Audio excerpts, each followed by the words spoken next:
வணக்கம். All India radio Chennai.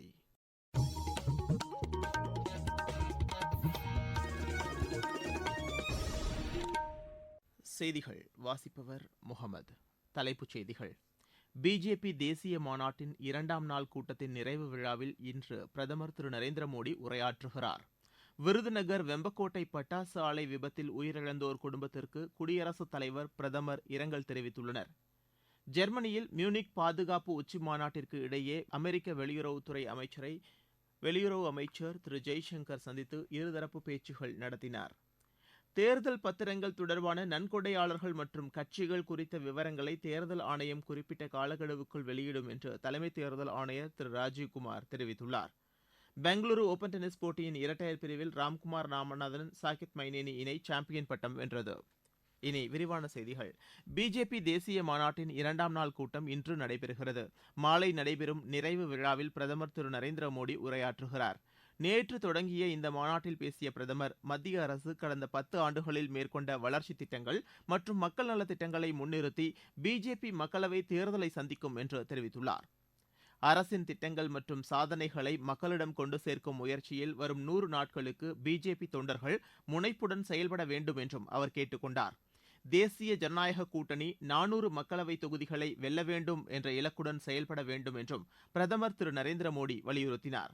இந்த மாநாட்டில் பிஜேபி தலைவர் திரு ஜே பி நட்டா, மத்திய அமைச்சர்கள் திரு அமித் ஷா, திரு ராஜ்நாத் சிங், திரு நிதின் கட்கரி உட்பட நாடு முழுவதிலும் இருந்து 11,500 பேர் பங்கேற்றுள்ளனர். விருதுநகர் மாவட்டம் வெம்பக்கோட்டை அருகே நேற்று நிகழ்ந்த பட்டாசு ஆலை வெடி விபத்தில் உயிரிழந்தோரின் குடும்பத்திற்கு குடியரசுத் தலைவர் திருமதி திரௌபதி முர்மு, பிரதமர் திரு நரேந்திர மோடி ஆகியோர் இரங்கல் தெரிவித்துள்ளனர். குடியரசுத் தலைவர் வெளியிட்டுள்ள இரங்கல் பதிவில், உயிரிழந்தோர் குடும்பத்திற்கு ஆறுதல் தெரிவிப்பதாகவும் காயமடைந்தவர்கள் விரைந்து குணமடைய பிரார்த்தனை செய்வதாகவும் குறிப்பிட்டுள்ளார்.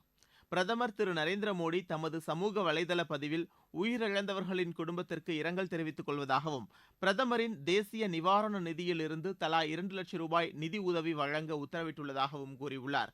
காயமடைந்து சிகிச்சை பெறுபவர்கள் விரைந்து குணமடைய வேண்டும் என்று விருப்பம் தெரிவித்துள்ள பிரதமர், காயமடைந்தவர்களுக்கு தலா 50,000 ரூபாய் நிதி உதவி வழங்கவும் உத்தரவிட்டிருப்பதாக அதில் தெரிவித்துள்ளார். இந்த வெடி விபத்தில் 4 பெண்கள் உட்பட 10 பேர் உயிரிழந்தனர், 4 பேர் காயமடைந்தனர். தமிழக அரசின் சார்பில் உயிரிழந்தவர்களின் குடும்பத்தினருக்கு தலா 3 லட்சம் ரூபாய் நிவாரணம் வழங்க உத்தரவிடப்பட்டுள்ளது. தலைமை தேர்தல் ஆணையர் திரு ராஜீவ்குமார் தலைமையிலான குழுவினர் நாளை 3 நாள் பயணமாக பீகார் செல்கின்றனர். அம்மாநிலத்தில் மக்களவைத் தேர்தல் ஏற்பாடுகள் குறித்து இந்த பயணத்தின் போது அவர்கள் ஆலோசனை நடத்த உள்ளனர். பாதுகாப்பு ஏற்பாடுகள், வாக்குச்சாவடி ஆயத்த பணிகள், வாக்காளர் பட்டியலின் நிலை, வாக்காளர்களின் விழிப்புணர்வு பிரச்சாரம் உள்ளிட்ட பல்வேறு விஷயங்கள் குறித்து இந்த பயணத்தின் போது தேர்தல் ஆணைய குழுவினர் விரிவாக ஆலோசனை நடத்த உள்ளதாக எமது செய்தியாளர் தெரிவிக்கிறார். முதல் நாளில் திரு ராஜீவ்குமார், தேர்தல் ஆணையர்கள் திரு அனுப் சந்திரபாண்டே, திரு அருண் கோயல் உள்ளிட்ட அதிகாரிகள் காவல்துறை தலைமை இயக்குநருடன் ஆலோசனை நடத்துகிறார்கள். அடுத்த 2 நாட்களில் மாவட்ட ஆட்சித் தலைவர்கள் மற்றும் தேர்தல் அதிகாரிகளுடனும் காவல்துறை உயர் அதிகாரிகளுடனும் ஆலோசனை நடத்தி தேர்தலுக்கான ஆயத்த நடவடிக்கைகள் குறித்து கேட்டறிய உள்ளதாக அவர் மேலும் கூறினார். உச்சநீதிமன்றம் தெரிவித்துள்ள காலக்கெடுவுக்குள் தேர்தல் பத்திரங்கள் தொடர்பான நன்கொடையாளர்கள் மற்றும் அவற்றை பெற்றுக்கொண்ட கட்சிகள் குறித்த விவரங்களை தேர்தல் ஆணையம் வெளியிடும் என்று தலைமை தேர்தல் ஆணையர் திரு ராஜீவ்குமார் தெரிவித்துள்ளார். ஒடிசா மாநிலத்தில் மக்களவைத் தேர்தல் மற்றும் மாநிலங்களவைத் தேர்தலுக்கான ஏற்பாடுகள் குறித்து ஆய்வு நடத்திய பின்னர் புவனேஸ்வரில் செய்தியாளர்களிடம் பேசிய அவர், வாக்குச்சீட்டு முறை அல்லது மின்னணு வாக்குப்பதிவு எந்திரங்கள் தொடர்பான வழக்கு உச்சநீதிமன்றத்தின் விசாரணையில் உள்ளதாக கூறினார்.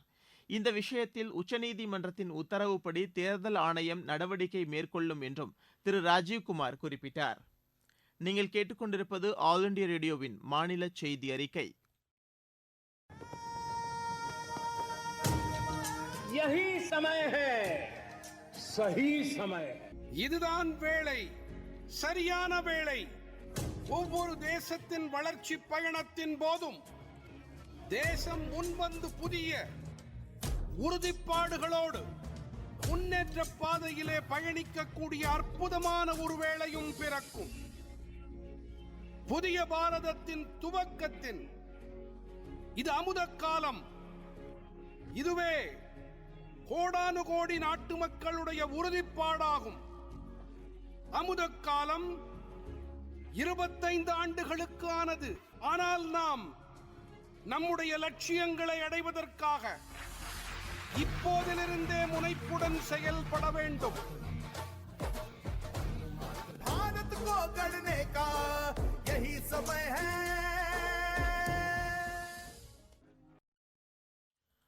ஜெர்மனியில் மியூனிக் நகரில் வெளியுறவுத்துறை அமைச்சர் திரு ஜெய்சங்கர் அமெரிக்க வெளியுறவு அமைச்சர் திரு ஆண்டனி பிளிங்கனை சந்தித்து இருதரப்பு பேச்சுகள் நடத்தினார்.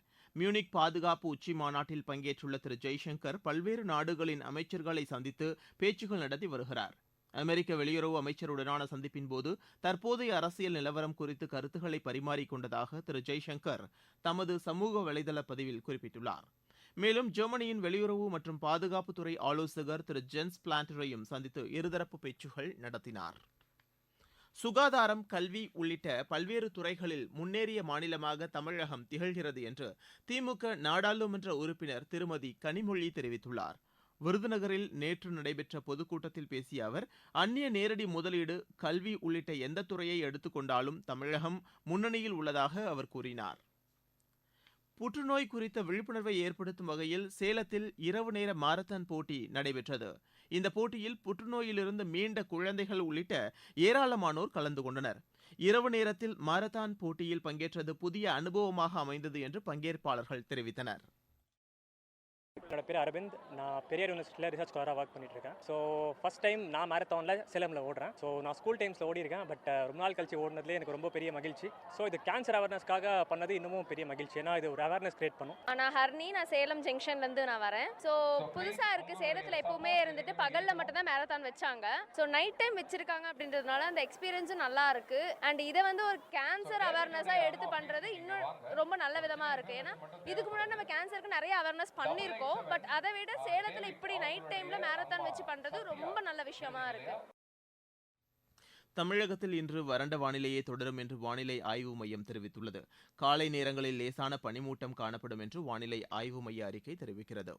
இருவரிச் செய்திகள். கிரீஸ் பிரதமர் திரு கேரிகோஸ் மிட்சோடாகிஸ் 2 நாள் பயணமாக வரும் 21ஆம் தேதி இந்தியா வருகிறார். பாகிஸ்தானில் நாடாளுமன்ற தேர்தல் முடிவுகள் குறித்து சர்ச்சை நீடித்து வரும் நிலையில் ராவல்பிண்டி தேர்தல் ஆணையர் திரு லியாக்கத் அலி சட்டா ராஜினாமா செய்துள்ளார். தில்லி சட்டப்பேரவையில் திரு அரவிந்த் கெஜ்ரிவால் தலைமையிலான அரசு நம்பிக்கை வாக்கெடுப்பில் நேற்று வெற்றி பெற்றது. GSLV F-14 ராக்கெட் மூலம் இன்சாட்-3 DS செயற்கைக்கோள் நேற்று வெற்றிகரமாக விண்ணில் செலுத்தப்பட்டது.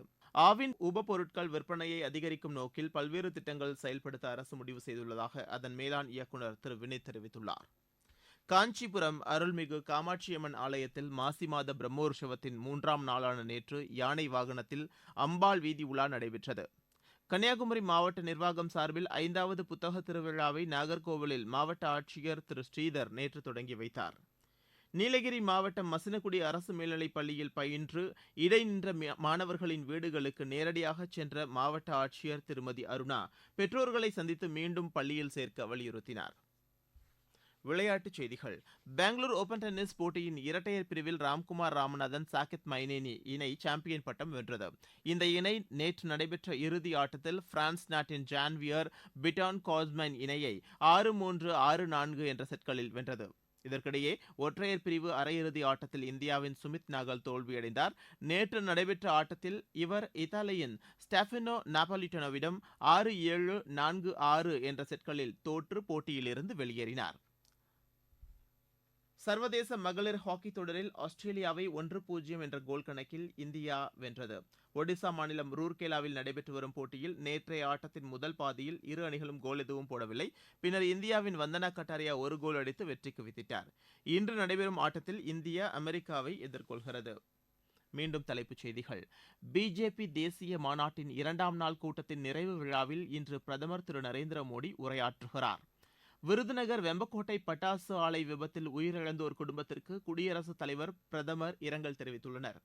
ஜெர்மனியில் மியூனிக் பாதுகாப்பு உச்சி மாநாட்டிற்கு இடையே அமெரிக்க வெளியுறவு அமைச்சரை வெளியுறவு அமைச்சர் திரு ஜெய்சங்கர் சந்தித்து இருதரப்பு பேச்சுகள் நடத்தினார்.